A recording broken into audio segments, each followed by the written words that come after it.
From the Standing Stone Farm Studio right outside downtown Nashville, it's time for the most ridiculous sports podcast in the world. So sit back, relax, and listen as Bobby Butler and Brandon Bond crack open a cold one and talk all things hockey, pop culture, and complain about everyday situations. It's the Pucks Out Podcast on the Penalty Box Radio Network.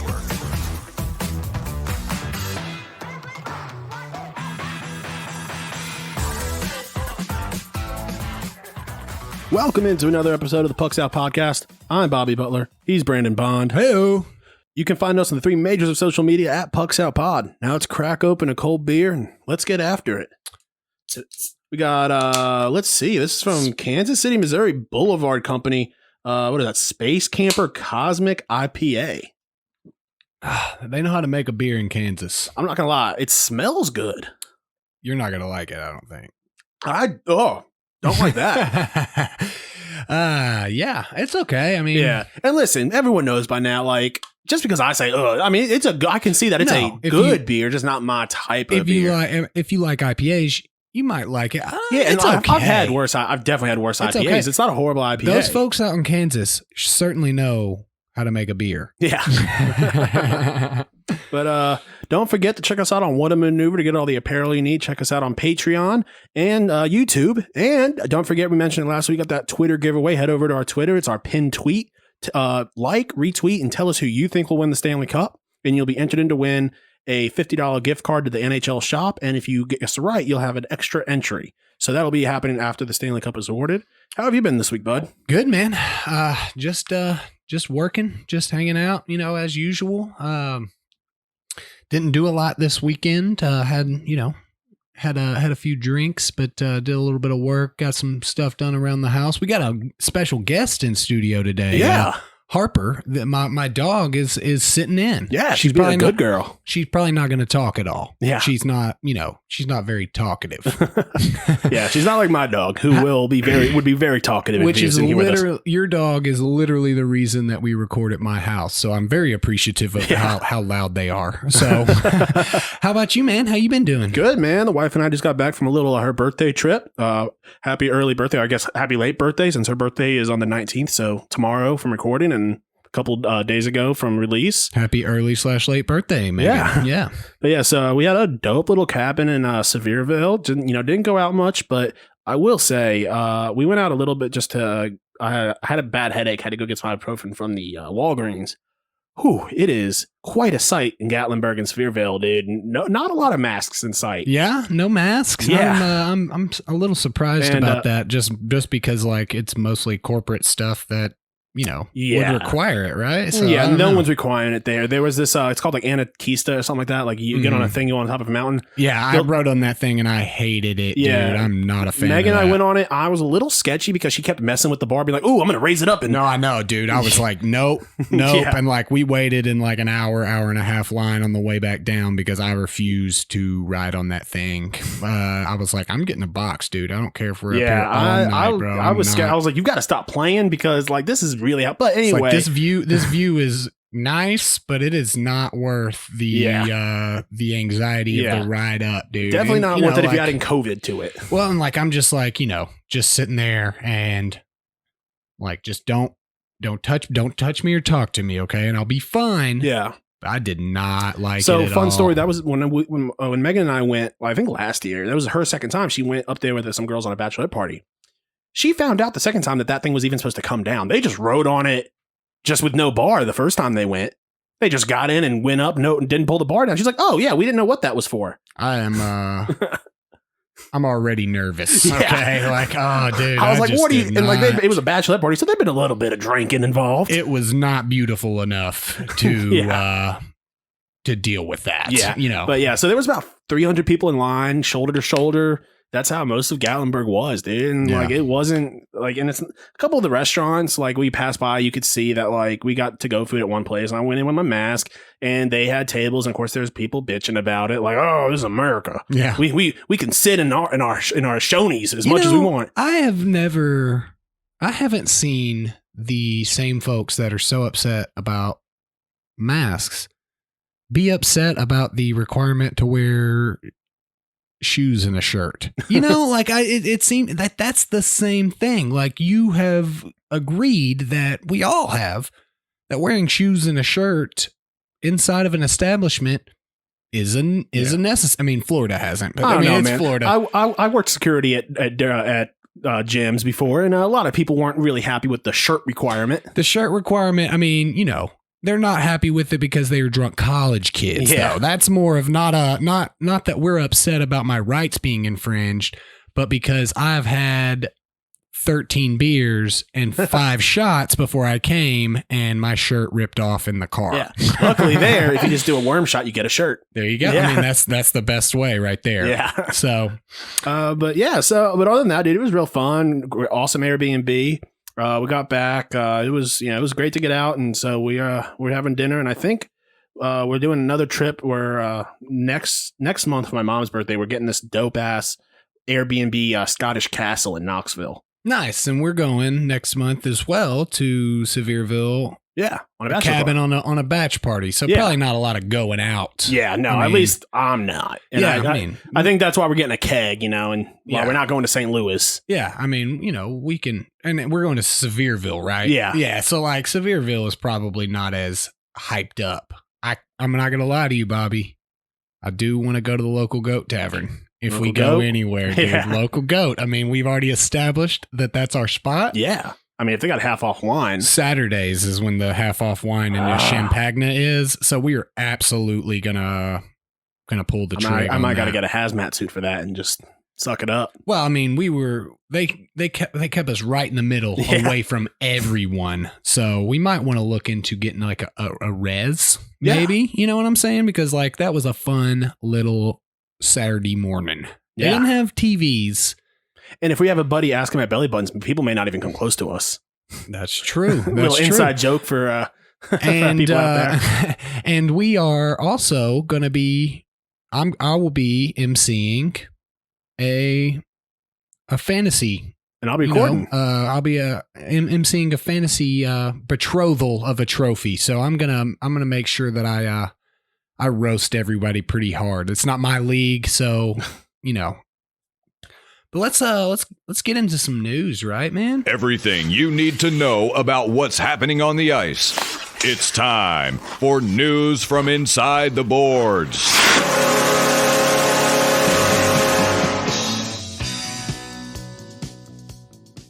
Forgot the adapter this week, so we're having to use a different input device. So hopefully it sounds good on your guys' end. Hopefully so. So let's start off with Tuukka Rask leaving the bubble for some family issues. We don't really have a straight answer as to what the reason was, but frankly, I don't think we need one. I mean, we don't need one. I mean, as soon as that happened, I was like, oh, Boston sports fans are going to take this in stride. They're not going to overreact at all. Yeah. And what do you know? They overreacted just a little bit. My thing is, if it was a legit, we've heard birth of a child, you know. Seems like if it was that, we would have known about it beforehand. So like him saying, I'm going to be what going. It seems like, and this is the most up-to-date story that I have as of yesterday. And even then, this is hearsay from reporters. His daughter was born about 4 months ago. So 4-month-old, still very young. He's got 2 other very young children. And apparently, like, just the being away, I mean, I'm not going to speak for him, but has been putting strain on the wife and his relationship. And listen, dude, if there's even a slight possibility that like divorce or anything like that, or even a separation was in the question, he's leaving. I would leave the bubble. I mean, absolutely. It also, I mean, I don't want to speak to, and we've been very clear that look, this is their choices, for sure. So I don't want to, and we're in unprecedented territory. This is not absolutely. This is very weird circumstances for the players. Yeah, I would imagine that his wife is very, very much enjoys the money that comes from his sport. I mean, he, hopefully nothing as bad is happening. I tell you what I think it is. I think he was going to get pulled anyway. Yeah, and I think I think it's more than just one. I think it's all kind of factors in. Yeah, absolutely. I think he looked at it as in like, listen, he obviously his statements about it didn't feel like the playoffs.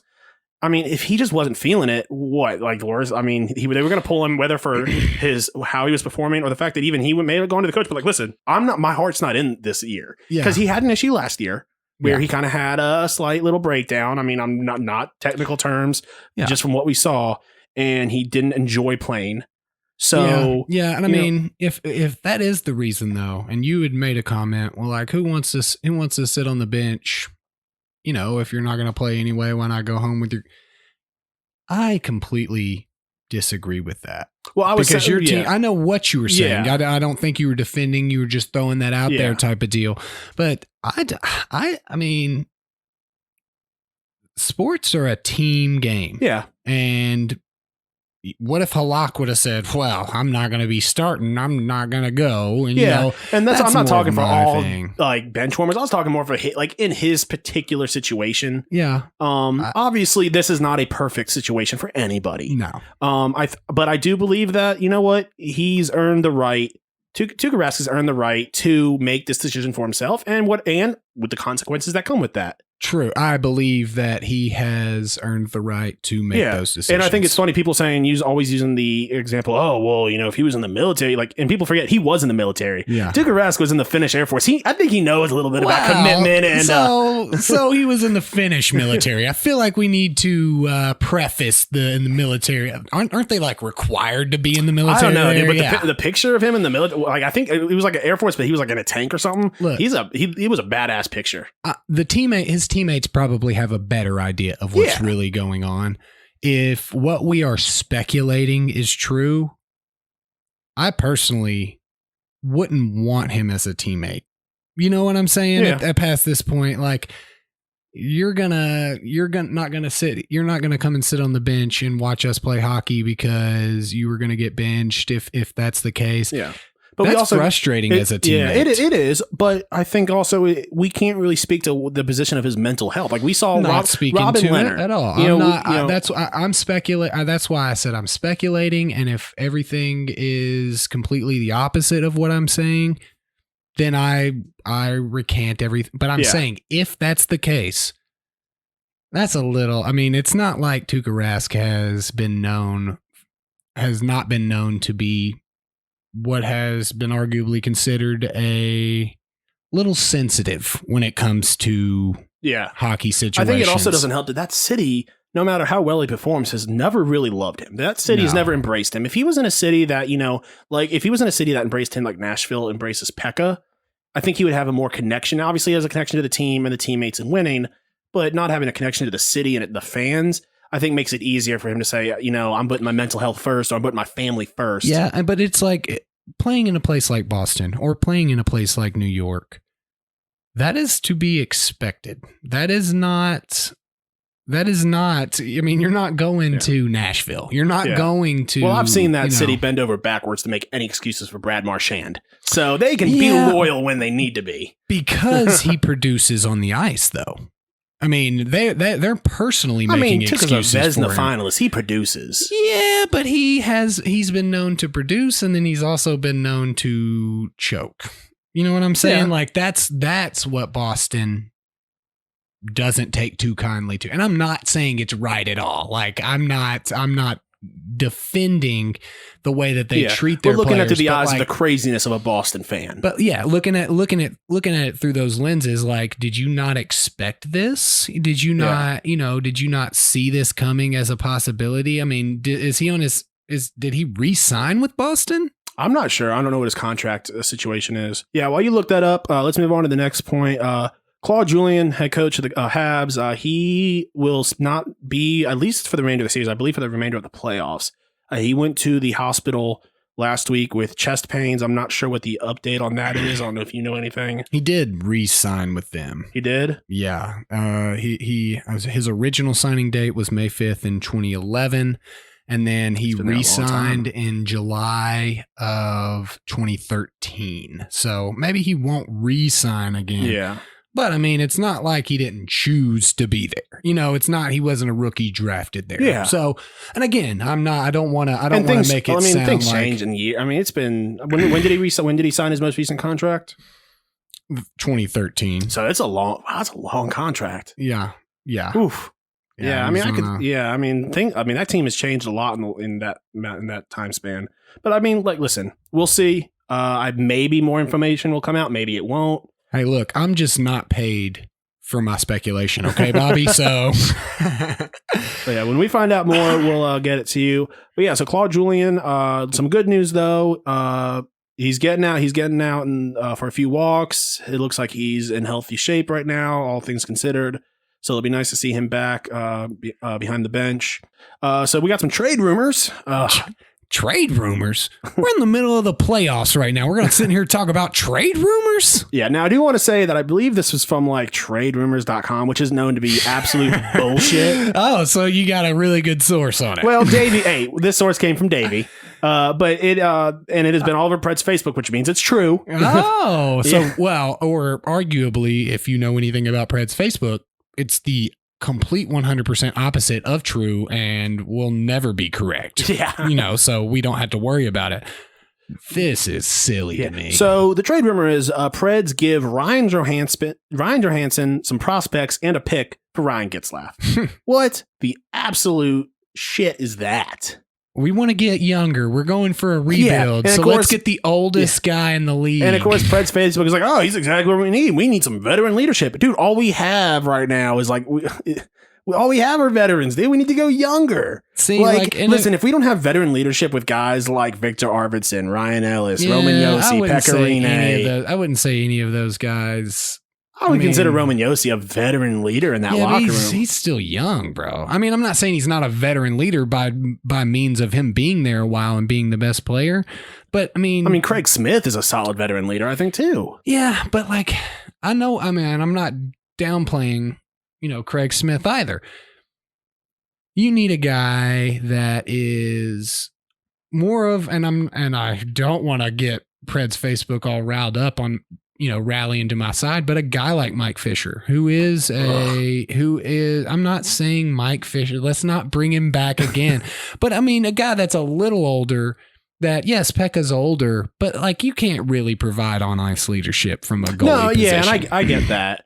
But there's other guys than Ryan Getzlaf. Oh, sure. I'm not. Yeah, again, I think that the trade rumor is stupid. It is ridiculously stupid. If you're telling me oh, we're going to trade Calle Yarncroke or Colton Sissons and a prospect and a pick for Ryan Getzlaf, I'm okay, that could provide some depth, but Ryan Johansson, he has had issues, but he is still a top performer on this team, dude. Yeah, well, that and everybody that wants to downplay Ryan Johansson does two things. They compared him to the trade for Seth Jones. And that's just not fair. Yeah. That's not a two different play styles. It's two different positions completely. And it's, we were so got an offensive defenseman and a play creator. Well, and we were so stocked up on defense that we needed a center, or we were never going to go anywhere in the playoffs. Yeah. I mean, when Ryan Johansson got to the team, we haven't not gone to the playoffs with him. So, but also they want to point out stats, and I'll be the first to tell you that man does not pull the trigger on a shot. I don't care if you're a pass first guy; he doesn't pull the trigger when he should shoot. Sometimes, and we see that up close and personal. My season tickets are right. We're on the shoot twice zone, and we see it, and it's not just him. The whole team seems to have sometimes an issue. Unless your name is Victor Arvidsson, you just don't like shooting. You remember my rule. You remember. I think that they're playing under the Hoosiers coach Gene Hackman, and gotta get 6. It doesn't matter if it's an empty net. We gotta have 6 passes. But Ryan Johansson does provide a whole lot more on the forechecking defensive side of things that are never going to be in stats. Yeah. And again, I'm not saying and he that can go stick to stick with the best one, dude. He can put a saucer pass where he wants to. He's good in the face-off circle. One of their biggest problem through the playoffs for me was positioning. It's never seemingly in the right spot when you watch a team like Carolina or Boston, or even going back to who Carolina played in New York. The positioning of their guys, they're always in the right spot. We are always trying to play make instead of just making plays. Does that make sense? We're always trying to go across the middle trying of to the get ice. the perfect play to shoot it rather than sometimes it's Just putting take pucks a on net. shot. Just take a shot. Things happen, get dude. rebound. I mean, and not saying And the Coyotes if we would've- proved that in that fluke goal. And if not saying, and not saying, look, Darcy Kemper stood on his head and he stole a game from Colorado, which is the only reason that you're not sitting here as correct Yeah. on your sweep prediction. So I'm not gonna sit here and say that, but we did not put enough shots No. when we should have, in my opinion. So, but I Yeah. just don't think that. And- I mean, Ryan yeah. Getzlaf, he didn't look good this No. year. You know, the Ducks didn't look good at all this year. Yeah. And I don't want to go too in on the Preds because once offseason starts, we'll do full team analysis. But We're talking about the trade rumors. but the Preds seem to have an issue where they don't adjust. For example, No you could, adjustment. you I could agree tell with that. right off the bat in game one of the qualifying rounds, our power play looked good because you could tell they had new plays. Mhm. They had this one play where someone gets in the slot, someone gets right behind the net and tries to feed it to them. It's something they haven't tried, something I've seen a lot of other teams do. Cool. They did it, but then they started forcing it and forcing it and forcing that one play to happen, and it wasn't working. And instead of saying, okay, that's not working, let's try something else, they kept forcing it, which would then cause them to get on the count to go on the defense on shorthanded, and they would let shorthanded chances well, that happen. goes right back to that. We got to saucer pass it across the middle to, you know, and Michael Grabner is one of the top shorthanded players, penalty kill players in this league, dude. He is gonna score if you give him that opportunity. Yeah. You know, But all right, so let's move on. Stupid. I just want we to will cover sum it up. we will do an episode of during the off season. We will just sit down and do a full day of recording, just do analysts of each team. It might be for the fantasy episode. It might just be for the show. But Tarasenko leaves the bubble to have a doctor look at his surgically repaired shoulder. I don't know which one of us had Tarasenko in our fantasy pool. Did any of us have him? Definitely somebody had. I think it was Davey. Okay. No. It might have been you. Definitely Bubba. not me. I've already looked at mine. Tarasenko. Yeah, I think Davey has him. So yeah, that's man. I think that the game last night that the Blues stole a game. I mean, kind of. They're looking good. I think someone awoke the monster that is the Blues. Yeah. Which kind of sucks for everybody. But Yeah, it sucks for everybody I still except think for my bracket. yeah, I still think the Canucks can. I can't remember what I had them winning in, but I can probably pull up my bracket. I think channel. I had the I think I personally had the Blues in 6, if I'm not mistaken. I could be mistaken. I'm quite frequently mistaken. Yeah, So but my oh man, I'm one game away from my Stanley Cup champion from being gone. going to see the doctor is one acceptable reason to leave the bubble. However, why couldn't you have just had the doctor fly in? It seems like Well, I think he's done. Like they've come to the conclusion that he's done for the run. Okay. Yeah. Well, that makes more sense. Yeah. So, I mean, you just made it seem like he was just making a quick bubble trip. Now that you know what's happening inside the boards, time for the rest of the headlines with news from outside the boards. The Indy 500. Oh, yeah, baby. I might watch it. yeah. Might Yeah, watch it. man. I mean, dude, IndyCar racing's fun. We've talked about the Indy 500 on here before. I just wanted to make sure that we highlighted to folks that it's not canceled this year. And I got my I'm so sorry. I've got my Indianapolis Motor Speedway hat on currently, which is different than the Indy 500 for those of you that are not initiated. But I just wanted to bring it up. You know, I mean, it's a big part of sports, and so we need to Who's mention. the favorite? Do you know? Is it like One of Kentucky those- Derby? Is it a favorite thing? one of those guys that drive on 4 wheels. Yeah. So no, so you not know the guy, me, not the man. guy in the trike. No, it's not the trike guy. It's not the guy in that like Honda with the reverse tri wheels.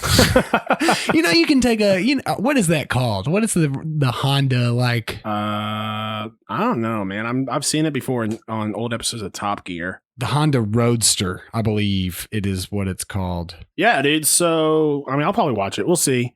Now, this next thing I'll let you talk about because I have absolutely zero interest in this at all. Yeah. Well, you know me. I'm not a huge. Dallas just scored, by the way, for update. Okay. Thank you. I was just wondering. No, I wasn't. I totally forgot it was on. I have it on over here. I'm not a, you know me, I'm not a huge NBA fan, but there ain't much more that I like on earth than playoffs. Playoffs. NBA playoffs started. I'm just gonna run through the playoff set, and then I actually kind of have like a little question regarding just sports in general. Okay, a question to me or a hypothetical rhetorical question? Just a question to you. Okay. Kinda, yeah. In the East, we have the number 1 Bucks playing the number 8 Magic, and the Magic actually won today, where there was a lot of people talking about a mega sweep, and so the Orlando Magic definitely won. Orlando, I was about to ask you where the Magic are from. Orlando Magic and the Milwaukee Bucks. Yeah, I knew Milwaukee. 'Cause they got the Greek freak. The number 4 Pacers are playing the number 5 Heat. The number 3 Boston Celtics are playing the number 6 76ers. The number 2 Raptors are playing the number 7 Nets in the East. And then moving over to the West, number 1 Lakers playing the number 8 Trailblazers. The number 4 Rockets playing the number 5 Thunder. The number 3 Nuggets playing the number 6 Jazz. And the number 2 Clippers are playing the number 7 Mavericks. So can I just say, you can say whatever you want. A lot of people Bobby. talk shit about the Kraken as a name. There are 2 teams in here one called the Nuggets and one called the Jazz. So I never want to hear people say shit about the Kraken again. Yeah, okay, I hear you. But the Nuggets are like, in Denver, like the gold Nuggets. Yeah, I get it. Yeah, I know, okay. But so, it also wasn't created in 2020. I know, but you can change a name. Also, I'm just, Nuggets aren't as bad as the Jazz. More so of what was the second one that you were smack talking? Jazz. The Jazz. Yeah, again, it's Utah, and I think it moved from a jazz place. I would hope so. There's not a lot of jazz in Utah, I don't think. Maybe I'm wrong. But more what I want to talk about is the Trailblazers. I find that very strange. They got a dope sponsors from GMC, Bo. Yeah, I'm not talking about their spot. Because again, all these team names were created long before the sponsorships came. So it's not because of, look, it would not surprise me about the Krakens from Oregon? Portland, okay. Oregon. Yeah. It would not surprise me at all. I assume it has something to do with what's their names? The people that went east to west? They blazed trail. But yeah, again, it's just like, you guys were Trailblazers. We're going to name our basketball team after that. They're like, what's basketball? Oh, you're going to love it, but maybe hate it. Who knows? Yeah. We haven't quite got there yet, buddy. No, but see, it wouldn't, again, the Kraken's 2020. It would not surprise me at all if we just find out because of like all of the Amazon influence on the Krakens, on the Seattle Kraken. Well, he's like a huge Greyjoy fan. He's like a big Game of Thrones Greyjoy fan. And he's like, look, Kraken, or I'm gonna make this team's life a living hell, and they're like, fine, dude. You're already making our stadium like all solar powered, and we live in a place with all rain, so we'll see how that goes. Right, we're gonna be mid first period, and the whole stadium shut down. Jeff Bezos pops up with a spotlight, and he's just like, release the Kraken. And it's just like 30 Amazon workers that are just running out there delivering him stuff.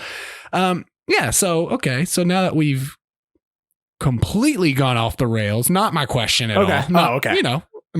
Obviously great banter. That's gonna what people play come well. for.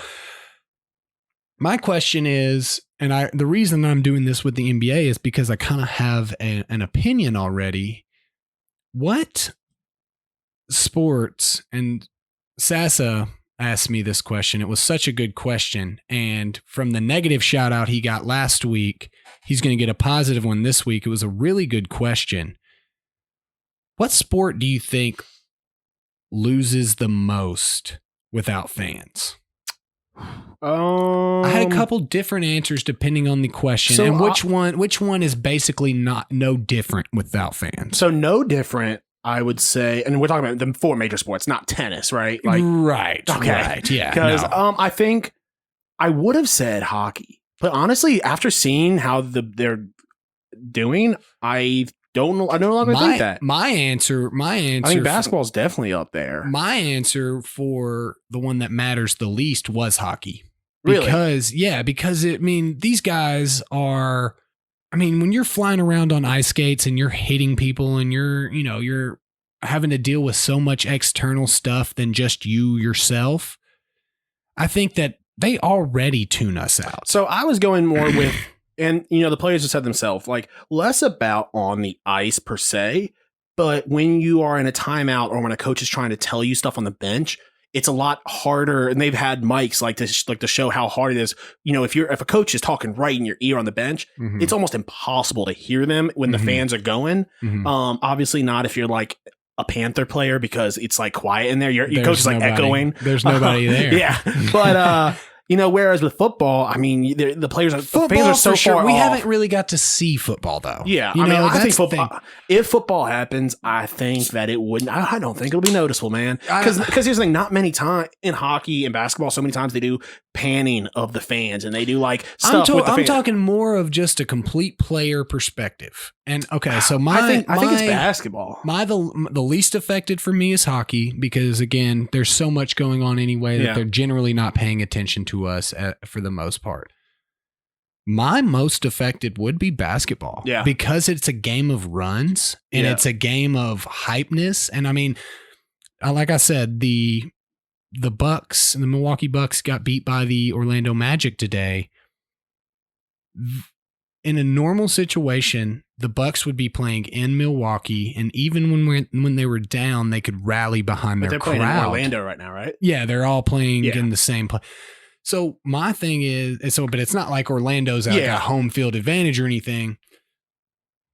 But because I feel like the crowd gets so much of a rhythm for folks. Now, I guess I just don't watch enough NBA to know like how hyped. But you've seen basketball. Yes, I've seen basketball. Think about a high school basketball game with no fans. And that's what I was about to say. What I'm saying? I think that if college sports goes forward, that's where we're going to see the biggest impact. I think college basketball with no fans will be drastically different for the players. I absolutely agree. And I'll tell you, like, they were talking about, a shooter is able to not have distractions and stuff and be able to get more in a rhythm. But the lack of that noise might actually screw with them more. Yeah. I kind of saw that today and kind of confirmed my current belief.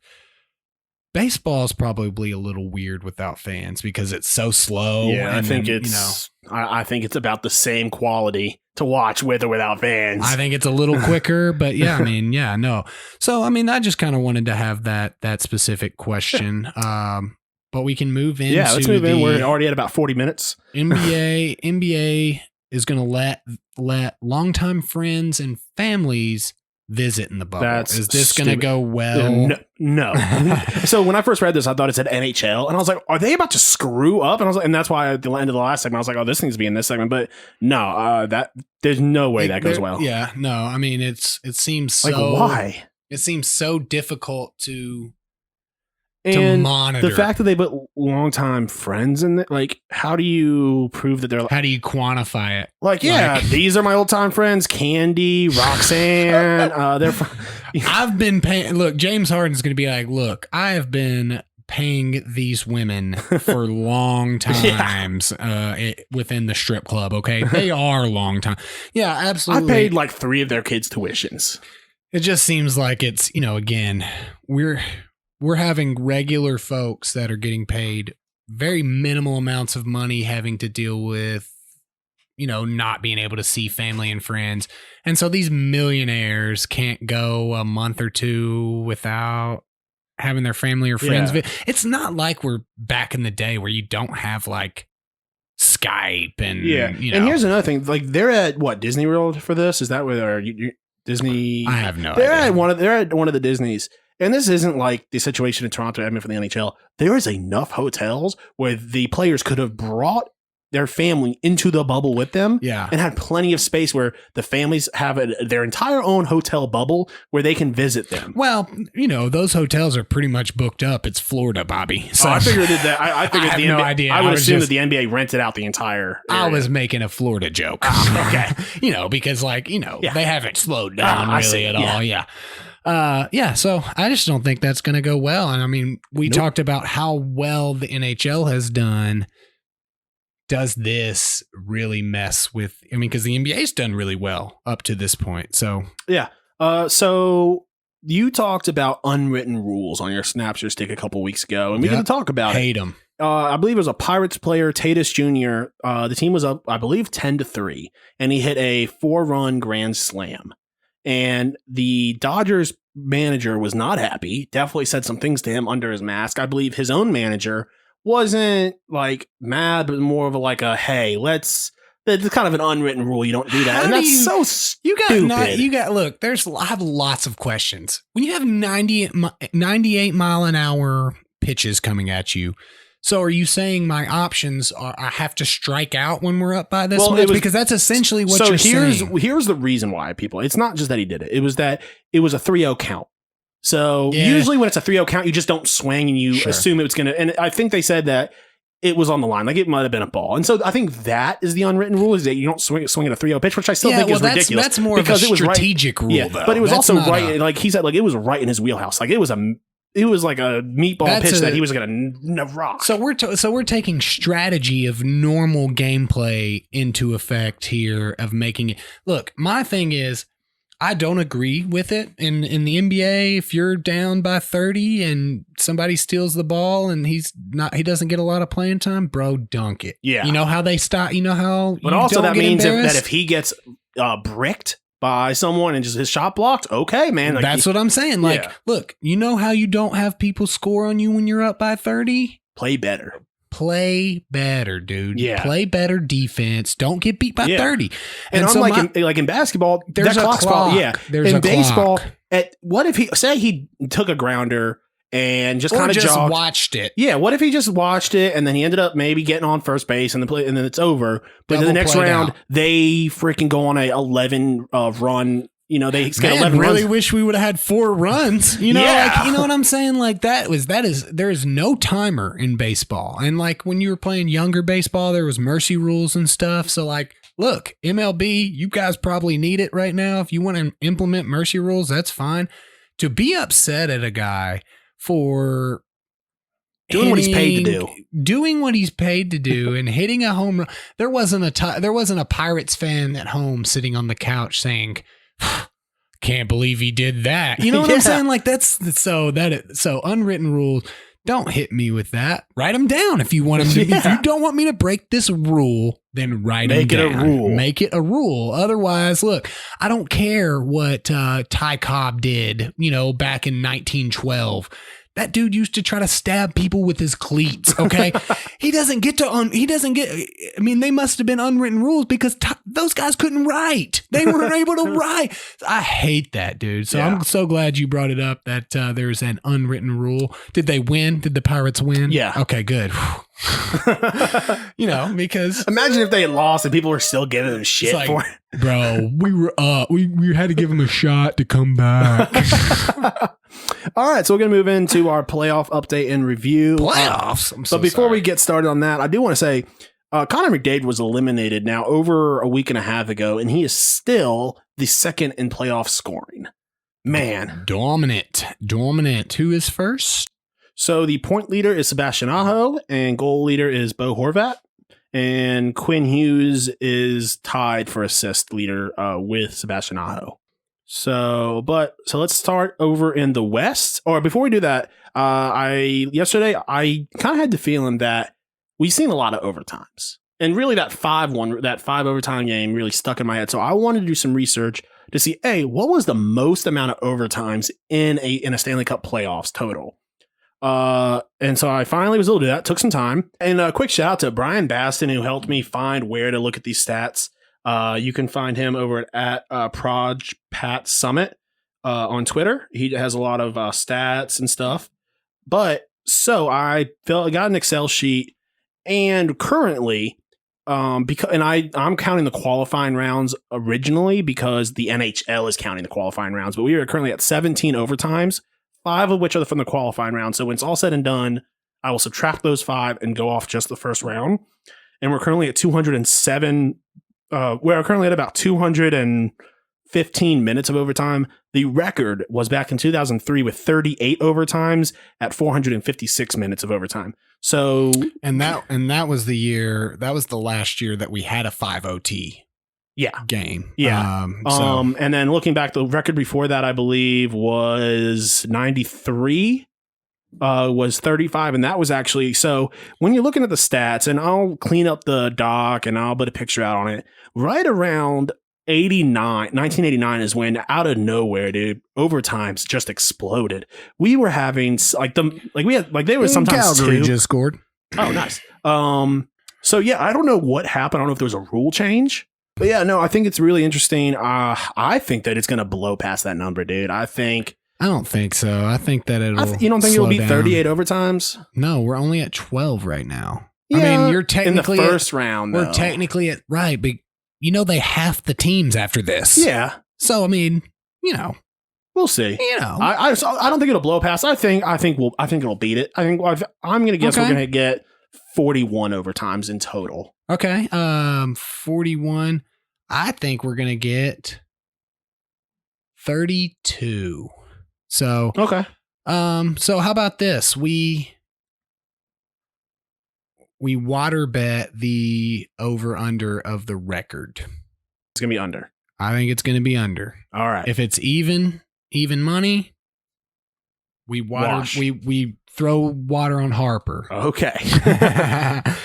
All right, so let's actually get into the playoff review now that we're about 50 minutes into this episode. Starting off with Golden Knights at Blackhawks. Blackhawks not looking like they did in the first round. I think they stole a game, but Vegas currently leads 3-1, and they play later this evening. So I don't know that they're not looking like they did the last round. I think Vegas looks good. Yeah, I think the Golden Knights look freaking fantastic, dude. Freaking, again, like I said Blackhawks in 7. I would be happy if I was wrong. So I hope that Vegas closes it out tonight. You know what I'm saying? Man, yeah, the Golden Knights look really, really good, dude. I think it's going to be hard for any team to beat them. Yeah, I haven't looked to see who they might face in the next round. It would reseed. So they are the number 1 seed. So they would take on the Blues, or I guess they could take on anybody, really. Or Stars or the Flames. Yeah, they won't play the Avalanche. Which I'm they happy could with. play the Coyotes, though. So, man, if the Coyotes come back and win, that would really blow my Colorado versus Carolina Stanley Cup final, huh? Yeah, that would blow it right up. So yeah, good series overall. I mean, I think just Vegas is just too much, man. Yeah, it's just really hard for them to play against such a complete hockey team. Yeah, and then moving on to another team that's just a complete team, the Avalanche and the Coyotes. Colorado leads 3-1. I think, like you said earlier, Kemper stole one. This could have easily been a sweep. Mm-hmm. But you never know when a goalie's just going to steal one.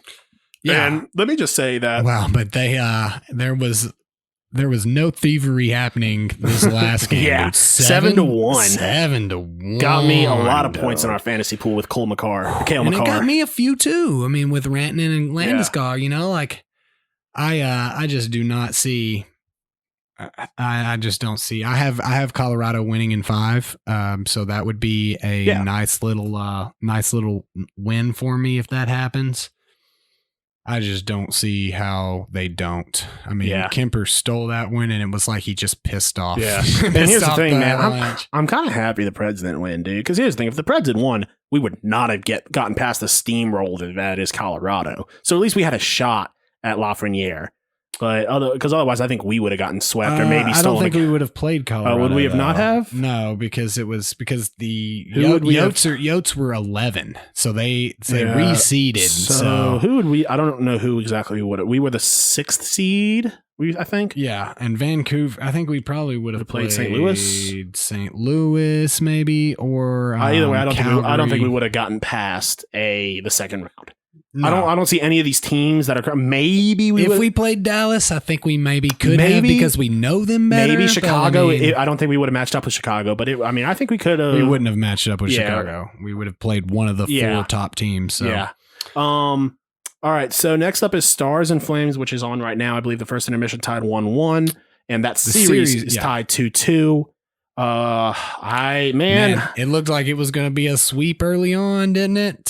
Stars have turned it on. They have looked like they, and like that's exactly what we talked about both on the fantasy episode and last week's episode. You never know what Stars team you're going to get. Yeah. You never know. And I mean, they could go out and dominate the rest of this game and next game and win in 6. And they could absolutely go out and drop the ball past this point and be out in 6. I mean, that's the Stars.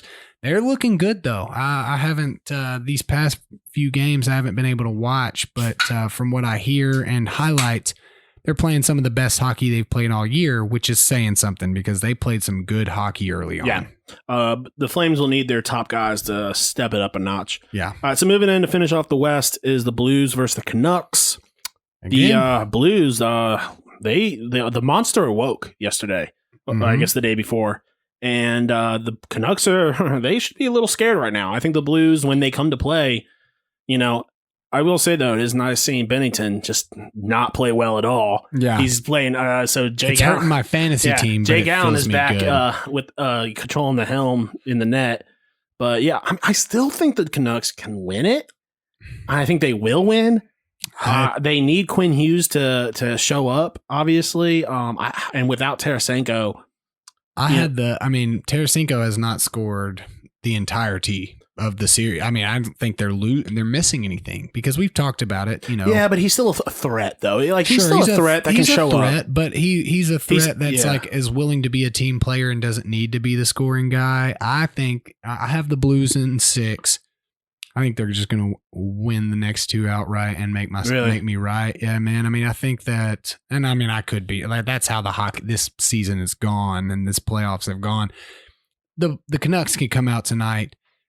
And they're playing tomorrow. Okay, the Canucks could come out tomorrow and just dominate, maybe. But I think that what you're saying is correct. I think the Blues are woke up. I think they're dangerous. They didn't like the fact that they got embarrassed early on. Another good series, though, man. Yeah. The question is, though, when Bennington is not playing well, is Jake Allen a Stanley Cup goaltender? And I think the answer is no.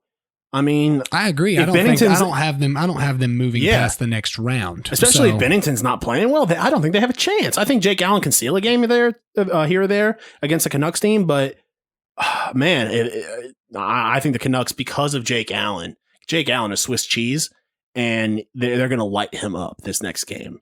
We'll see. Yeah. We'll see. I mean, I think possible. I think they put 5 past Jake Allen if Jake Allen's in net for the next game, which I assume he will be. Yeah. We'll see. I think that you got to go back to Bennington. I mean, Jake Allen's shown I think they will go back to Bennington if they win this series. I think they'll try him again the next series. Or maybe if they win this next game, maybe not this next game, but I think the game after next, they'll go back to Bennington possibly.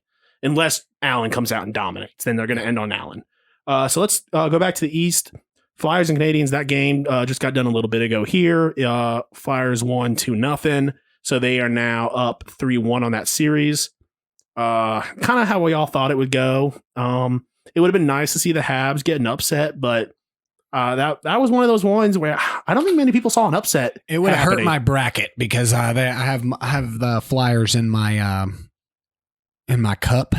Yeah. So I don't see that really happening based on the way they're playing. But it will help me to at least advance around. I have Philly winning in 5. So that's still a possibility. Yeah, I got them winning in 6. Yeah. So I think it's going to be now that it's 3-1. I think it's going to be in 5. I think it's going to be hard pressed for the Habs to win another game. Yeah. I thought the Habs are going to play a little bit better than they have. They just right now they can't hit the broadside of a barn, dude. They are just missing the net on so many shots. Yeah, and I mean that's kind of who we thought they were, Yeah. early on. And they had a really good series against Pittsburgh. And they haven't played a bad series against the Flyers. I think the Flyers are just too much overall. And hey, they played their part. They got rid of the Penguins, and we're all thankful for that. We appreciate But now it's time you. to go back on the shelf, Habs, and we'll see you in a couple of years when you're relevant again. We will see you. Now, Kotkaniemi, he has played a hell of a playoff, so he's going to be a dominant force in this league. Yeah. For It'll be years interesting to come. see who picks him up at the trade deadline this next season. Okay, so let's go to the Lightning and Blue Jackets. What a series. Man, it's 3-1 right now. I had Columbus winning in 7. Still possible, but unlikely. I had the Lightning winning in 4. Unlikely. Very unlikely. I mean, it was that 5 OT game. I think that they were so emotionally drained, and the Blue Jackets were desperate to get one.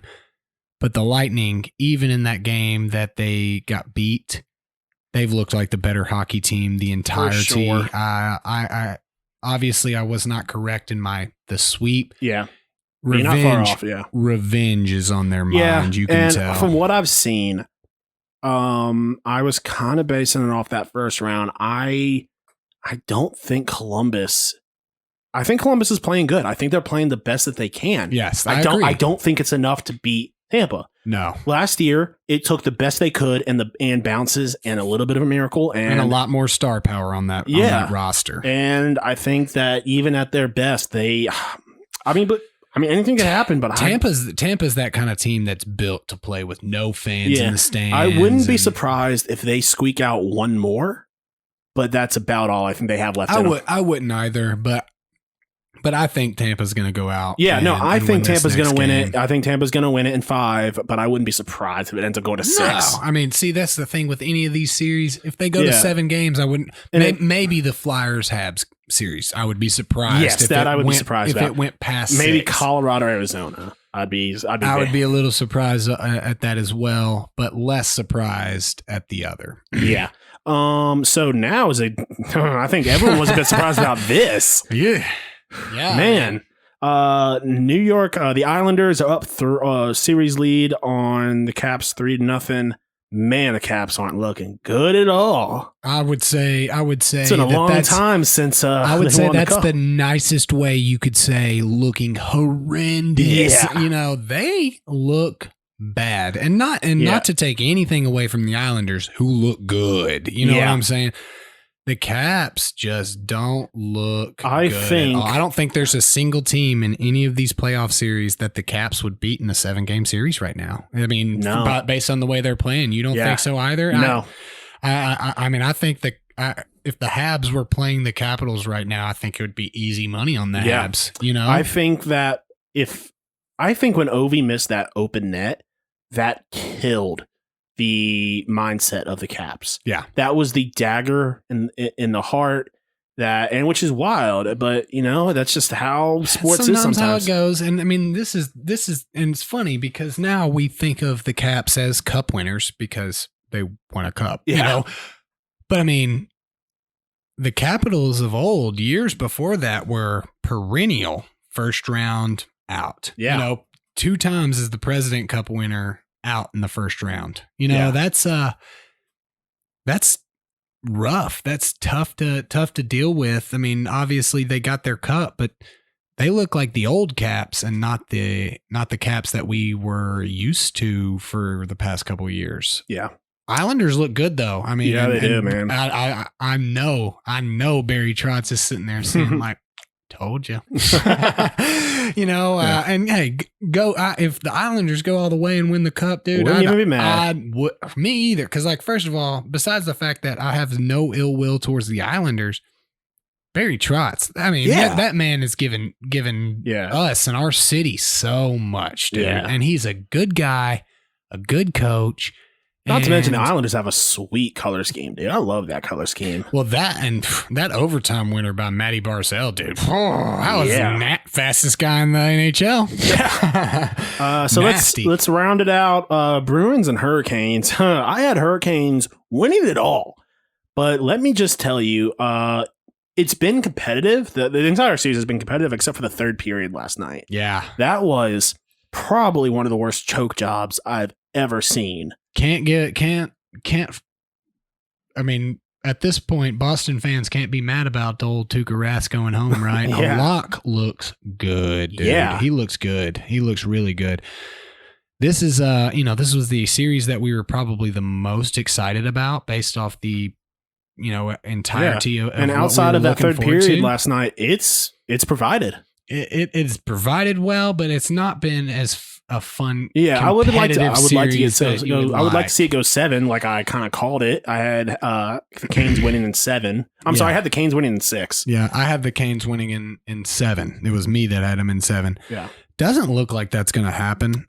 Even without Pasta and Tuukka, it just the overall amount from the Bruins just look like it's just. And one thing I did too notice is that much. my bracket is completely opposite of my fantasy pool. Yeah, that's good. That's putting money. I realized I was like, wait a second. If my bracket is perfect, or even my bracket is near perfect, all my fantasy players are out. But if all my fantasy players are in, then my bracket is shattered. I think I'm kind of like the flip of you. I'm also opposite, but my fantasy team's not looking great, but my bracket's looking decent. Davey's making a comeback, but my team's looking right. Every time Davey has a big day, I think one day I had 1 point more than him, and yesterday I think I had 21 points and he had like 16. Yeah. Yeah. And when I had a bunch of points too, and I'm still just I'm 45 behind you. I'm 21 behind Davey. It's not over, but it's looking still like the first round. Yeah, but it's looking and like it could easily. slowly. Here's the thing: all it takes is like if the Canes come back and win it, I'm screwed. Yeah. But all I have is Dougie Hamilton, who has done nothing for me. Yeah, didn't he got an OT winner for you? Didn't he, or did he just get one goal? Did he get the game winner? No, he did get a game winner. Okay. So he actually has 7 points. Yeah, that's not bad for a D-man. Not horrendous. Better than my Adam Fox and Matthias Ekholm combined. So The weird. Corey Perry. See, I don't like that. Wild. I think the first read was a good one. Now I'm overthinking it. Outlandish. Each sixth chick sat on a stick. Little tongue twister. And downright dumb. Kidding me. It's time for the joke of the week. You found this one, Yeah. so it misleading. very misleading. It got me because I was, I'm searching too. I'm searching for the joke of the week. I always go to Reddit's Not the Onion because I feel like it's the best place to go and find us a good joke of the week.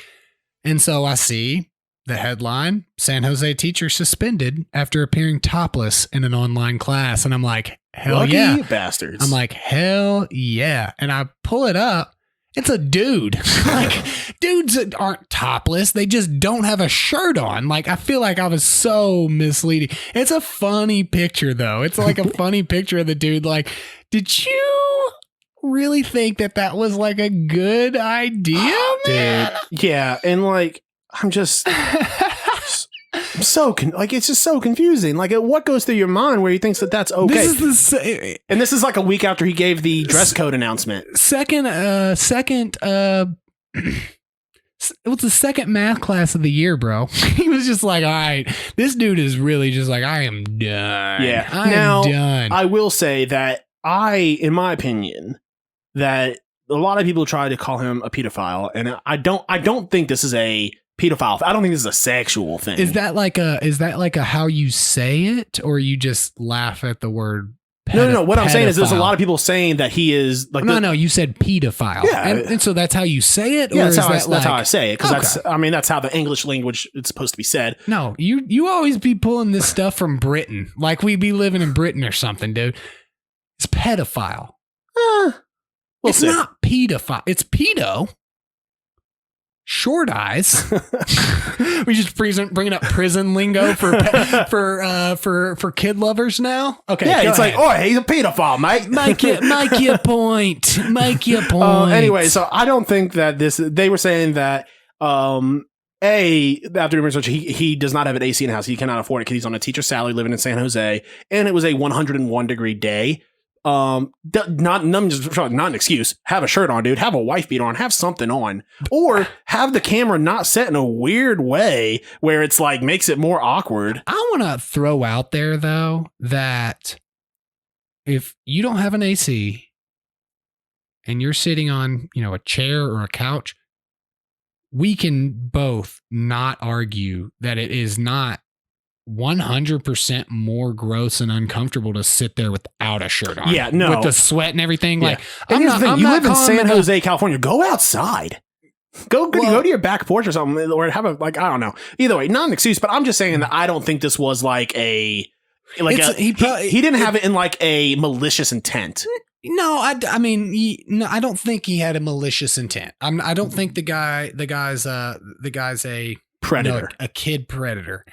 But like at the same time, I'm not saying that he's not a kid predator. Yeah, we can't say for certain. You know what I'm saying? Like again, that's strange, dude. Dude, it's hot, definitely not weird. Hot, strange, right? Yeah, that's definitely very strange. Yeah. What a joke, dude! Like, and I will say, big props to the student that reported him, because she was like, the fact that she could understand that, hey, that's not what he's doing is not okay, and she was able to go to her parents and say, I am uncomfortable with this. So props to her. He's super uncomfortable as well. It looks like he's sitting on like a regular couch. It looks like he's got a towel or something on his head. Oh no, it's all weird.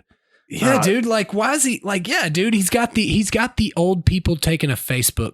Yeah, can't like how like instead of like the best. It looks like he could have his best angle is when you have it above you and you're looking up, right? He has the like super down where he like almost has like the laptop at his penis, which again we don't know that he's if he's not. We don't know if he has clothes on or not. He could be just taking. Maybe he's taking a shit and he's one of those guys that has to take off all their clothes to take a shit. I don't want to get sued for slander because we don't know if the dude had pants on, but I am saying that it's a possibility. It's possible that he did not, but he's got like a way low, like under, like, first of all, if you're on the computer and you're teaching this class, one would have to assume you have to do things on the computer. There is no way that this is comfortable for you to like, the more we sit here and talk about it and like discuss it, maybe he is a pedophile. That's what I'm saying, dude. Maybe. Okay. Maybe. No slander. Maybe he is though. Be professional. Put his shirt on. Yeah, I mean, yeah, that was a quote in there. Yeah, she couldn't concentrate. She started feeling uncomfortable, Avila said in a phone interview. She couldn't concentrate on the topic because all she was seeing was this old man on her camera in her bedroom. Old man nips, dude. Ah, dude, yeah. Yeah, yeah. The superintendent, though, dope name, Chris Funk. Ah. He said, I will say how that the many behavior times is unacceptable, unprofessional, and it violates several district policies, as well as some laws. How often do you think he makes dumb dad jokes in the hallways about his last name? Like, oh, guys, I'm bringing the funk, or in the morning announcements. He definitely does that. But like with his friends, he's like, I'm going to funk this up. You know what I'm saying? Yeah. Like he definitely is a different guy outside of school. He definitely got made fun of in school. Like if he messed up something, oh, he funked it up. He is a superintendent though, so I doubt that he's walking the halls of school. I thought you said vice principal. He might be the pedophile. Maybe. So what a joke, dude. Yeah. You obviously deserved to get fired. Like, but all right, so let's move into our pop culture segment. We're talking about In an Unexpected Journey, the first Hobbit movie. What are your initial thoughts, bud? I liked it. By far the worst. Really? Of the three. Yeah. I think, yes, I would say. Really? Yeah, I agree. Well, I mean, I got you. It's a good. I think because all three of them are so good. There was I am one of the few that I believe that the Lord of the Rings trilogy is slightly better because of the nostalgia that comes with it. But if I was viewing it for the first time now, I think I would like The Hobbit more. Simply because of the mega battle scene. I love dwarves. Look again. Of the 6 movies, I would say The Unexpected Journey would rank number 6 for me. That doesn't mean I don't like it. Yes. I feel like the overall 3 told a better story in a total. And again, I would say, Unexpected Journey was my 6. Fellowship probably my 5. You know what I'm saying? But I understand that they were necessary to open up the storyline of that. Great Now, movie, I would though. say that I do wish The Hobbit, instead of being a trilogy, was a duology. I wish it was two long movies. I think it would have flowed better if Peter Jackson could make two 3.5-hour movies. There was 2 movies and then a battle scene. That's the way I think about it. And Two Towers, my number 1. Battle of Five Armies, I think. Because is my here's number what, 2. and you're not going to like to hear this, that in the books, the political scene in Lake Town didn't that was made up. Peter Jackson made that up. Legolas never appeared in the books. That was, again, something that he just threw in. You shut your mouth. So if they had gotten rid of, listen, I get the Hobbit. Now book, that was movie number 2, though. So yeah, just but what I'm saying, I'm not saying cut out number 3. I'm saying condense some of the filler and have it as just 2 big movies. Yeah, I hear what you're saying. I totally disagree, though. I liked the filler. Yeah, you're no, cut out the final fight scene, keep Legolas. Yeah, right. If it was a choice, basically cut out everything but Legolas and just give me a 45-minute movie of Legolas. Forget following The Hobbit. Let's see what watch this dude's doing. Let's watch 3-hour movies of Legolas. What is this dude up to? Because first of all, we had talked about. We're going to talk about it next week. I'm not going to spoil my, but I liked the movie a lot. You're a big, I think the bigger problem for me is you are a bigger fan of the dwarves in general. And so I didn't really necessarily care about the dwarves. I liked the storyline that it gave us and the background it gave us on the dwarves. It was just so slow and more dwarf development in the movie 1, whereas movie 2 and movie 3 were centered around the dwarves and the Hobbit, but there was so much additional stuff going on, in my opinion. So, what would you say favorite scene? Let's start with that. Where would you go with that? I would think I'd have to say I really liked the troll scene. Yeah, I kind of like that. Yeah, that was fun. I don't say it's hard for me to pick out a favorite because it was more of just a filler, and it was after 3 Lord of the Rings movies back to back to back. So it was I need to rewatch it and maybe I will find a deeper love for it. But if we're being honest, I very much enjoyed the very first scene where Gandalf goes up and talks to Bilbo. I thought that was a cool premise, and then the dwarves are showing up one after the other, and I liked that scene in Bilbo's in Bag End. Thought that was really cool. But honestly, it's really hard not to look back on Bilbo riddling with old Smeagol, dude. Yeah, and Gollum, the riddles. I like the riddles a lot. I would say that that was one of my favorite scenes. My favorite scene, though, I think maybe of the whole trilogy. And I'm not going to count war scenes because obviously those are dope for a whole different reason. Well, you mean the last movie? Yeah. Is Beaufort's song, dude, when they were the whole when they were in Rivendell, dude. First off, the entire scene in Rivendell is dope, dude. Rivendell's always awesome. But when they're riding in and they testudo around Bilbo. Yeah. And I think that's dope. And they're just they're fuck it, we'll take on 30 of these dudes. Yeah. Yeah. And they're not all of them are warriors. Some of these guys are just shoemakers. Honestly, I did really enjoy, because I always not musicals per se, and honestly the opposite. I don't really I hate musicals, but I love when there's little when a movie gets a cool song, bar song sing along thing. The when the hobbits are singing in bars and stuff, I find that really cool. I've got that on my Spotify list, dude. Yeah, and I know we're gonna talk about it next week, but dude, the Ed Sheeran "I See Fire" at the end of Desolation of Smog, dude, that was ridiculously I'm not an Ed Sheeran fan, and I couldn't have told you in a million years that he sang it. Dude, it was freaking awesome. And I'll look it up from time to time to listen to it, because it was just such a cool. But so when music is important when it's not the main focus of it. So I agree. Any of the scenes where they're kind of singing and, the door. Because it wasn't like just like a sing along. It was like these dwarfs have like some real shit to say while they're singing a song. You know what I'm saying? I don't like that. So. So obviously your favorite guy in the series isn't in this. So who do you like the most as far as characters? Do I have to pick? Doesn't have to be a dwarf. It can be anybody in there. I mean, yeah, I mean, obviously it'd be nice to have someone, who's not in the other one. So when you're not just probably shouldn't pick Gandalf then, huh? I mean, it's really hard for me to not say Bilbo, but because Martin Freeman is just such a dope actor. It's actually like a useful hobbit. Yeah. Like a hobbit who's not just sitting there being a waste of space. He's the dude for sure. But yeah, I mean, for me... Who's yours? Yeah, who's yours? I'm going to do a little bit of research. Dude, Killy is dope, and he obviously has a bigger role later, but Killy is... is that the dude that hooks up with Evangeline Lilly? Yeah. Yeah, that's who I was looking up to find out. Yeah, for sure. But also the one with the dope mustache and like the fatter one that has like the mustache that like grows into his hair.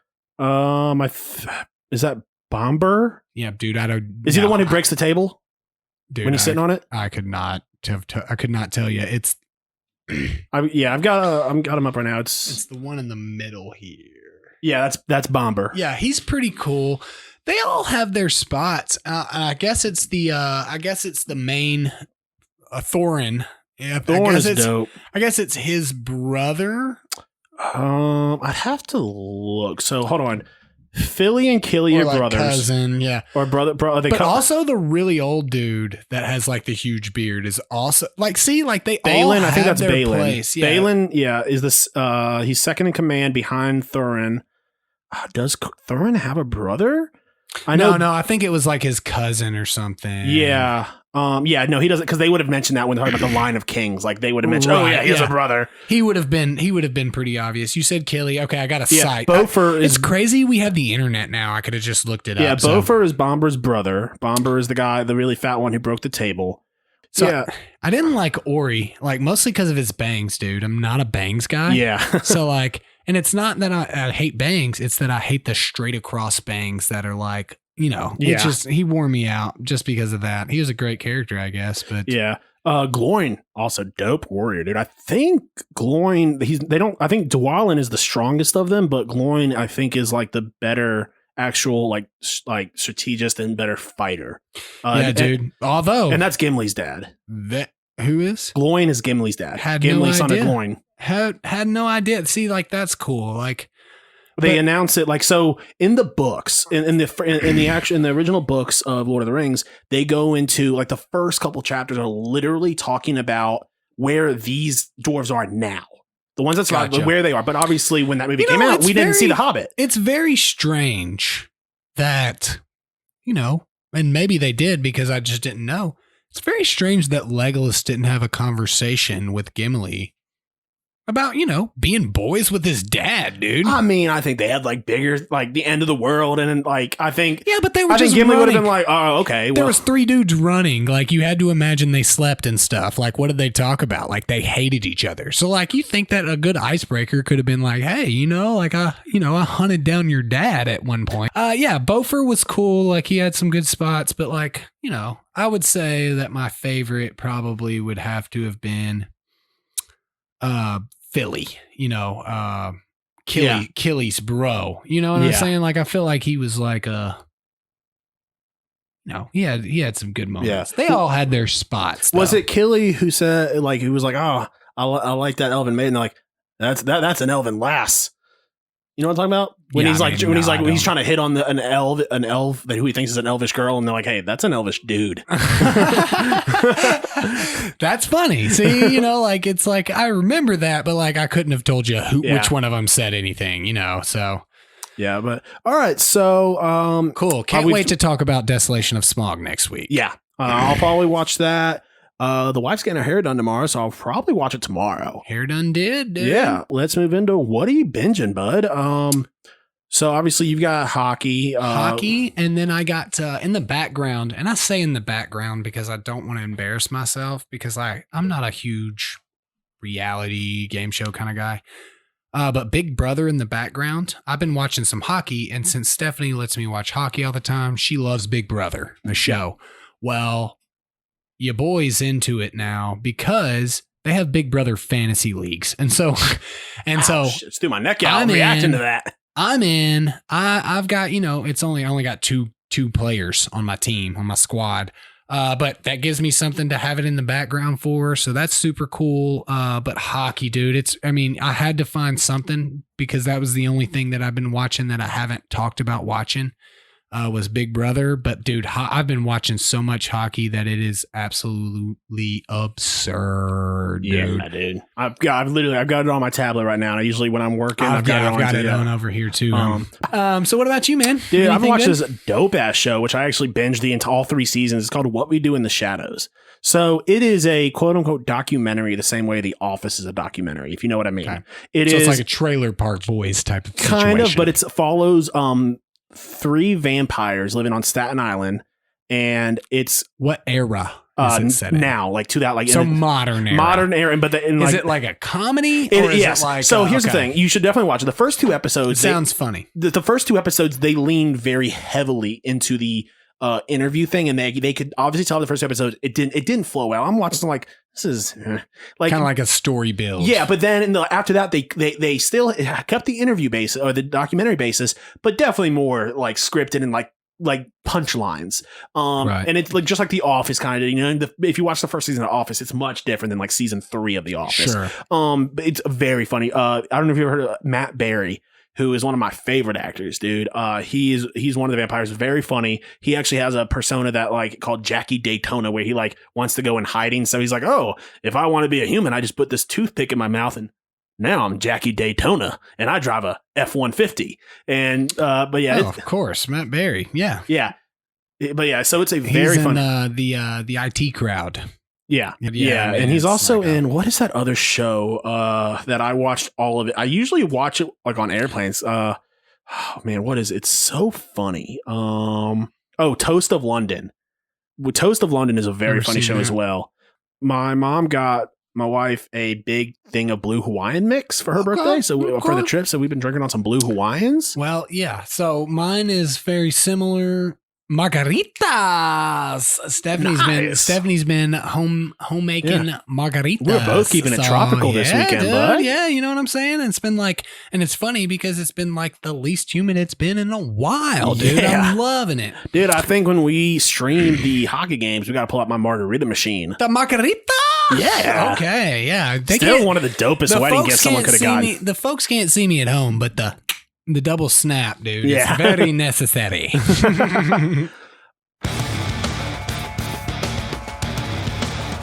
Bobby and Brandon are about to find out exactly what snaps their sticks.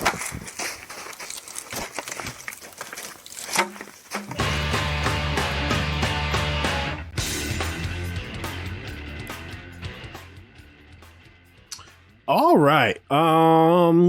I see yours. I'm excited to hear yours. Yeah, I've got a lot to talk about. I'm going to let you go first. I'm looking at the time now. We might hit a 2.5 hour episode. Like we might do another hour on yours. I think there's a lot of stoppage, and I feel like we should just brief on it, and then we should really like bring it in and actually kind of talk about the entirety of it. Yeah, I think we could talk because both of mine we could really get into some some depth. Yeah, and I've actually got some notes about your second one. I know. I was I did some research on it. I was very because my wife's a huge fan of Harry Potter, and every year we do a Harry Potter marathon. So like I saw that, I was like, yeah, there is a lot, but we'll get to it. We'll get to it. So we were on a trip, and this is people backing up in bumper to bumper traffic to let somebody in. So I'm sitting there. No, this didn't happen, Bobby. Yes. What? I'm sitting there, and there was traffic coming both ways. We're about to get on like a highway in Gatlinburg, and I've got maybe a foot between me and this guy in front of me. And this guy stops, and he's got his blinker on to go in the parking lot. I'm like, all right, if you want, you wait until we have a green light, and we go. This dude turns on his reverse lights. I'm like, what is this guy doing? And he starts backing up, and I'm like, you, dude. So luckily I have a reverse camera. So luckily the guy behind me left about a couple feet. Now I've got to be an asshole and start backing up. And this dude, he puts his hand out the window, like, let me go. And I'm like, No, dude. bro. And it's not like that. There's people behind the guy who wants to turn in. He's like, oh, I got to be nice and let this guy in. No, that's not how this works. The problem is, in normal instances, you would have just sat there and let this dude yell at you. But we don't know if this dude's a rat licker. In which case is what I call people that are pro plague. So yeah. I mean, no, I don't believe that's ridiculous that somebody would do that. And here's what the idiot, dude. Oh, I have freaking idiot. I found so many snaps my sticks this weekend. Did you write them down? So the first one I forgot, and Megan forgot too. The second time, my wife started. I'd be like, "Hey, text this to me," and we're like 30 minutes later, and she's like, "All right, I've already texted you like 6 things." Yeah, I'm like, dude. "Yeah." See, dude, that's what I really need to do is because, like, again, we complain about everything all the time for whatever reason, Yeah. And so like. How do we run out of things to complain about? Because we literally have nothing but complaint. Yeah. All right. So, people equating sports to war, and going to battle today. So boys. this has happened mainly because of the Tuukka Rask thing, and everyone's like, "Oh, he shouldn't be allowed to leave." He's in the trenches with his people. He has to. People have to rely on each other. If what happens if he leaves and like someone dies? And it's like, are we still talking about hockey here? That dude had PTSD from back when he was in the Finnish military. Yeah, like people and like people always use like stop equating sports. Sports are important to a lot of people. They're important to us. We have a podcast about it, but it's not war. When it's completely contextual. You know what I'm saying? Like if you're sitting there talking to your buddy, it's like, got a battle today, boy. Yeah, you know what I'm saying? That's fine. Like I'm not even talking about that. No, I but know people what who you're take their shit so seriously right. and are like, no, sports are the most important thing. If and like again, I feel like one of my fandoms is probably the like. I would say one of the most heated in any rivalry in the world, no matter what the sport is. The Auburn, Alabama. Yeah. Like, dude, if somebody tells me they're an Alabama fan, I'm gonna poke at them and give them a hard time or whatever. But like that doesn't really change any. You know what I'm saying? Like, I'm just gonna give them a hard time because they don't like my team. Dude, there were people on both sides, Auburn or Alabama, that like legitimately like refuse to associate with people because they're a fan of something else. Yeah. Like, you know what I'm saying? Like, dude, we were all like one family member away from cheering from another team type of deal. You know what I'm saying? Like, how ridiculous is it? So I completely look, and you know how much I love sports and how seriously I take it. If you're taking it so seriously that you can't like a person, well, you're literally equating it to people dying. Yes, you're right. And by the way, the guy who poisoned the Auburn trees passed away last week. I don't know if you saw that. Yeah, we were talking. Me and Sass were talking about it. Wouldn't it be poetic justice if because his ashes were turned into a tree? No, we took. I mean, yeah, that's obviously another form of poetic justice. I'm not going to say no, it's not poetic justice. But, like they took that tree and they took saplings from it. And so like now you can buy a tumor's tree sapling and like it's basically that tree's son or whatever to bury that man under one of those saplings, dude, and let it grow over. Or one of the old ones build his casket out of it. He doesn't deserve that. Yeah. Don't ever. Oh my gosh, dude. Is there a, and again, I keep, Sassa, you've been killing it because hilarious joke. He's like, is there a more famous tree killer on earth? And I was like, dude, I can't think of one. And he was like, wait, Paul Bunyan. I was like, fair. Yeah. But the second most famous tree killer on earth has to be Harvey Updike. Didn't George Washington cut down some trees? He cut down like 2 cherry trees, dude. I wouldn't call him a tree killer. The Google search of famous tree killers. It's like Tordon. Who's Tordon? Oh, it's a chemical it's a chemical. Is that the chemical that Harvey Updike used? I don't know. It just was the chemical that kills trees the quickest.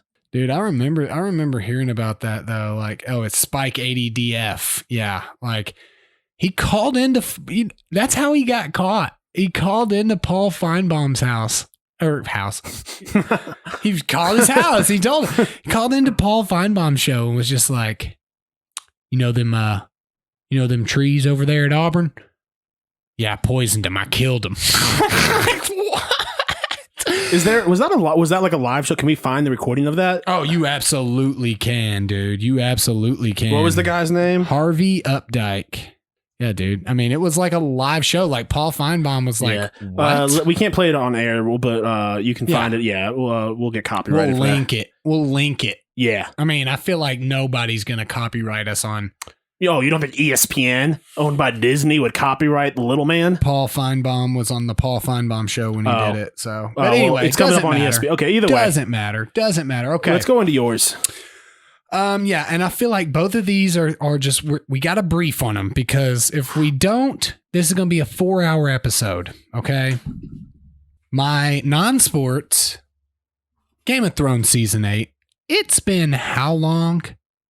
Over a year and 3 months, a year and 5 months at this point. I'm still salty about it, dude. Game of Thrones Season 8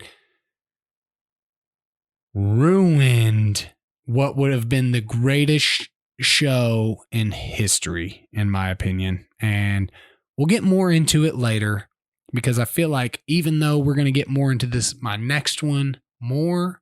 Yeah. I'm not even going to we can't, I will dude, simply say that I enjoyed it. I did not think it was as bad as everyone thinks. I think that there were obvious issues. It was definitely the worst season of the 8. I think that once we get into it, not that I'm going to change your mind, but I'm going to make you look at some things, especially as a book reader. Yeah. So I guess one thing we can touch on quickly is your reasonings behind it being so bad is Daenerys's turn to evil. No. Burning down King's Landing. That was the obvious route. Okay. One of my problems, and since you brought it up, one of my problems is the turnaround time of it. Just how she went from like regular person to like, now I'm evil. So HBO wanted 14 seasons. Or no, HBO wanted 12 seasons. George R.R. Martin wanted 14 seasons. That is the obvious, we're talking about book writing, that's obviously what's going to happen. That's don't hear what I'm not saying. And I don't even have a problem. I don't even have a problem with Bran ending up being king. It's how we got there. Yes. It's how we got there. This is all about the story, not the ending. So absolutely, I hear what you're saying. Some people, I can't believe Dany went crazy. Her father was literally nicknamed the Mad King, dude. What are you talking about? How can you not see that? And that is not it at all. And we'll go deeper into it. And I will say, yes, don't hear what I'm saying. I didn't think it was good relative to the series as a whole, but I didn't hate it. It didn't ruin the show like it did. It didn't ruin the show for me like it did so many other people. But it absolutely ruined the show for me. And again, stand alone, just watching the episodes, fine episodes, no problem. If we're not talking about the deepest, if we're not talking about the deepest book lore, and as much as I think that Tolkien, killed lore and knew how to write a story, and even to an extent, George Lucas with Star Wars and what that delved into, dude, there are over 2,000 characters in the Game of Thrones world. And I don't expect you to get 2,000 people into a TV Listen, show. I agree with you. It was rushed. And nobody will argue that. I have always said it was rushed. So that's why, with me, I removed that aspect because I said, okay, we knew it was rushed going in. Because here's the thing. It's not like we knew before the season 8 started. And I think we knew before season 7 started that season 8 was the final season. We knew that. That was not new information at the end of season 8. It's not like season 8 concluded and they said, oh, by the way, that was the last one. See, the world is different if, in my opinion, obviously you're never going to be George R.R. Martin. You're never going to be able to write a story like he did. Yeah. I get that. I'm not blaming D&D for doing that.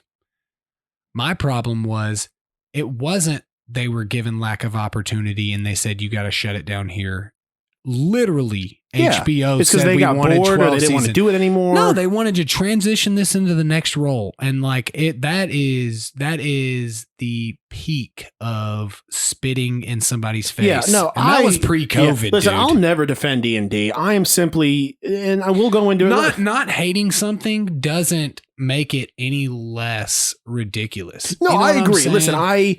Listen, I enjoyed it merely because I was along for the ride. Well, and I mean, one of the biggest episodes that could have been one of the greatest episodes in the history of TV shows, the battle. They couldn't even get the coloring right. Right. And they basically what had happened was they watched it on like these ultra HD like monitoring systems and all this stuff. And like when people told them like, dude, like nobody can see this. And the crazy thing is that episode came out literally 7 days after I had a brand new 75-inch 4K Ultra HD television. Did it look good? Even I was like, Right. this is not okay. That's a problem. Like, dude, when you're talking about the completion of one of the greatest shows, dude, we're talking like people that don't even care about fantasy loved Game of Thrones, dude. You know what I'm saying? No, 100%. I will agree that you had a freaking Starbucks cup. Yeah. In one of the most influential scenes in the entire history of we said we weren't going to get into it. Yeah. And I told you, let's get into it next week. But I do want to say, I was simply like, I agree it was not good. For the sake of the show, I was taking devil's advocate. But I agree. It was not good, but why don't you go into your last one and round us out, and we can go into a deeper discussion on this. Yes. And I mean, we're definitely going to be, hockey coming back has really messed us up, dude, because we have so much to talk about externally. My sports answer is how ridiculously easy it was for individuals to tamper with Quidditch matches in Harry Potter, dude. What is this? So we're talking about like teaching in the wizarding world is, arguably not like it is in the teaching world. Not that teachers are not, if high school students are not knowledgeable and don't know things, but like we would argue that a high school chemistry teacher, excluding Bryan Cranston on Breaking Bad, are not the greatest chemists in the world, right? Yeah. You know what I'm saying? Like, I feel like that's fair. Well, whereas wizards and witches in the Harry Potter world are arguably top of their field. Yeah. You know what I'm saying? How in the world is it so easy for just anybody to, you have literally notated some different, and these are just the ones that we know about. Yeah. Dobby, a house elf, causes a rogue bludger just to go after what is the chosen one person, the most important wizard alive, and a house elf is like, I'm just gonna kill him.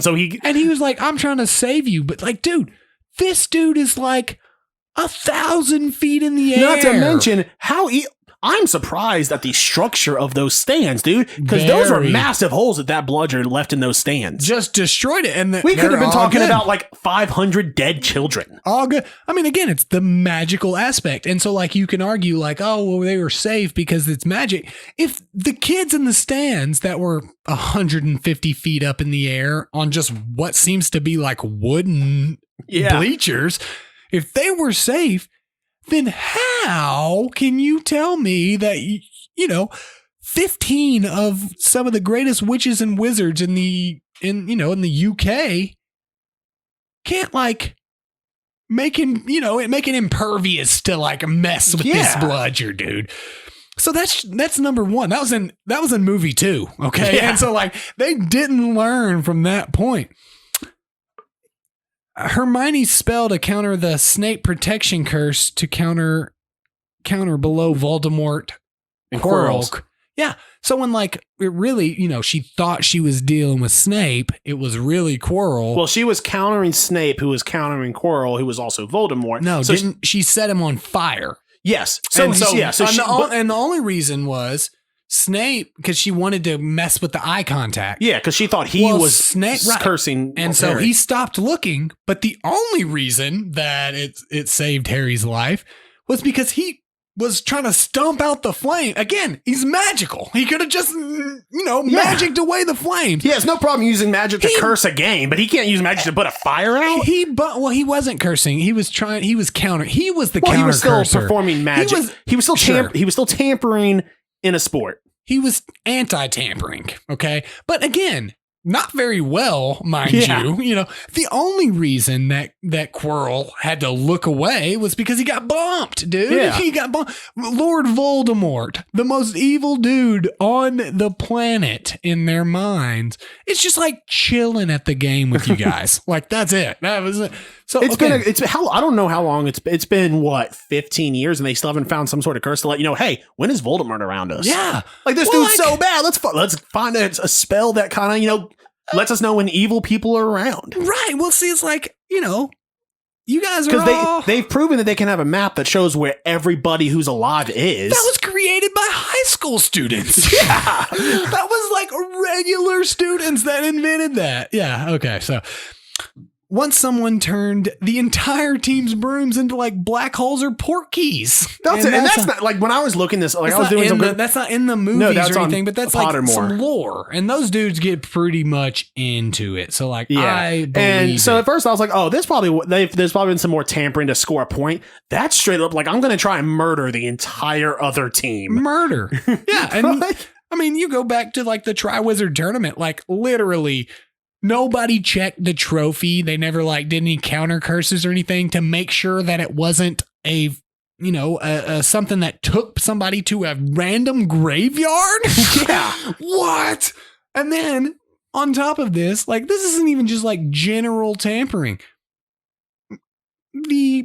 A professor clearly broke the rule. Yeah. And gave a student a very, very expensive Nimbus 2000 so she could win the Quidditch Cup, dude. She was clearly the professors were betting on these matches. There's no way. There's no ifs, ands, or buts about it. There's no doubt in my mind that Dumbledore was betting on these matches as well. Dumbledore at the beginning of each year was just like, I'll bet you whatever amount of money, like 3 phoenix feathers, 3 galleons, that Gryffindor wins the House Cup this year. And then, the end of the term happens and Slytherin, all the decorations for Slytherin are up there and whatnot. And he's like, how many points are they down? It's like 50. Okay. For tremendous bravery, we're going to give you 100 points. It's just. I would have laughed. If it just become a war, just another professor. Oh, well, for tremendous courage, 100 points. 100 billion to 100 billion and one. He had to fire the last teacher so they wouldn't keep the war going. All right. I think that about wraps up this very long episode. We will see you guys next week. Peace. Thanks for listening to the Pucks Out Podcast. To see what other ridiculousness the guys are up to, check them out on Twitter and Instagram @PucksOutPod.